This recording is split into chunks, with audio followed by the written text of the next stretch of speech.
చప్పట్లతో స్వాగతం పలకాలి. రఘునందన్ గారిని మెదక్ పార్లమెంట్ సభ్యులు జై శ్రీరామ్, జై శ్రీరామ్, జై శ్రీరామ్.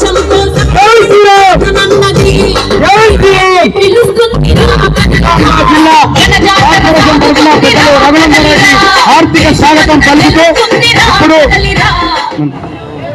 ఇప్పుడు పెద్దలు మహిళా మోర్చా అధ్యక్షులు శిల్పారెడ్డి గారిని కంటిన్యూ చేయాల్సిన కోరుచు. అందరికీ నమస్కారం. భారత్ మాతాకి. మీకు చేతులు లేవమ్మా? ఉన్నాయి కదా, మీరే ఎక్కున్నారు అందరికంటే. రెండు చేతులు ఎత్తి భారత్ మాతాకి, భారత్ మాతాకి. నిజామాబాద్ కార్పొరేషన్కి సంబంధించి 1942-43 కార్పొరేటర్ 1920-43కి సంబంధించిన కార్పొరేటర్స్ స్ట్రీట్ కార్నర్ మీటింగ్కి ముఖ్య అతిథులుగా విచ్చేసిన మాలతి గారు జిల్లా ఇన్ఛార్జ్. ఈ యొక్క కార్యక్రమానికి ముఖ్య అతిథిగా విచ్చేసిన నిజామాబాద్ ఎంపీ అరవింద్ గారికి, అలాగే ఇప్పుడే ఇంకొక ముఖ్య అతిథిగా విచ్చేసిన రఘునందన్ గారికి, Medak MP, national turmeric board chairperson పల్లె గంగారెడ్డి గారికి, అలాగే ధన్పాల్ సూర్యనారాయణ అన్న గారికి, వేదిక మీద ఉన్న పెద్దలకి, వేదిక ముందున్న అక్క చెల్లెలకి అందరికీ కూడా పేరు పేరున నమస్కారాలు. నా పేరు డాక్టర్ శిల్పారెడ్డి, రాష్ట్ర మహిళా మోర్చా అధ్యక్షురాలిని, వృత్తిరీత్యా డాక్టర్ని, చిన్నపిల్లల స్పెషలిస్ట్ని. కానీ ఒక డాక్టర్ని ఉండి ఈ బీజేపీకి వచ్చాను, ఈ వృత్తి ఎంచుకున్నాను అంటే మోదీ గారిని చూసి, మోదీ గారి నాయకత్వాన్ని చూసి చదువుకున్న వాళ్ళు రావాలి, చదువుకున్న వాళ్ళు కూడా మన దేశాన్ని మార్చాలని ఒక ఇంటెన్షన్తో ఇక్కడ రావడం జరిగింది.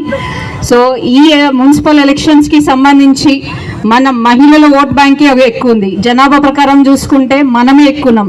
25 లక్షల ఓట్లు మగవాళ్ళే ఉంటే 26 లక్షలు మహిళలు ఉన్నారు. సో మనం మహిళలుగా తలుచుకుంటే ఖచ్చితంగా గెలిపించగలుగుతాము. ఈ నిజామాబాద్ కార్పొరేషన్కి సంబంధించి ఇక్కడున్న మహిళలు ప్రతి ఒక్కరికి ఎవరికి ఓటేస్తారు? కమలం పువ్వు గుర్తు, కమలం పువ్వు గుర్తుకే, కమలం పువ్వు గుర్తుకే. ఇంత ముందుకు ఒక తప్పు చేసినాం, కాంగ్రెస్ వాళ్ళని గెలిపించి మళ్ళీ ఆ తప్పు చేస్తామా? ఆడవాళ్ళగా మళ్ళీ మీకు ధైర్యం ఉందా తప్పు చేయడానికి? ఫ్రీ బస్ ఇచ్చారు కదా, అదేమైనా ఉపయోగపడుతుందా మీకు? కొన్ని మహాలక్ష్మి పథకం కింద 2500 ఇస్తా అని మిమ్మల్ని నమ్మించి మోసం చేసిరు, అదేమైనా ఉపయోగం వస్తుందా మీకు? పెన్షన్ వస్తుందా? వృద్ధులు అక్కడ చాలా మంది వృద్ధులు ఉన్నారు, పెన్షన్ వస్తుందా? మళ్ళీ నమ్ముతామా?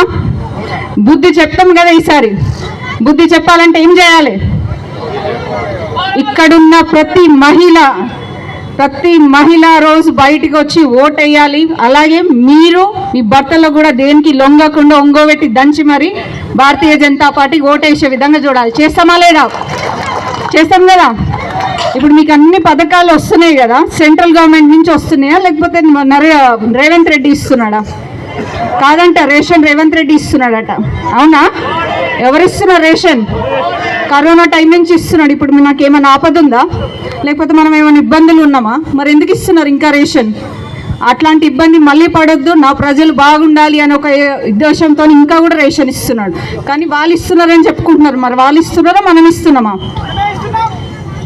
సో మనం ఇస్తున్నామని ప్రజలకు అందరికీ తెలియాలి, అందరికీ తెలుసు కూడా.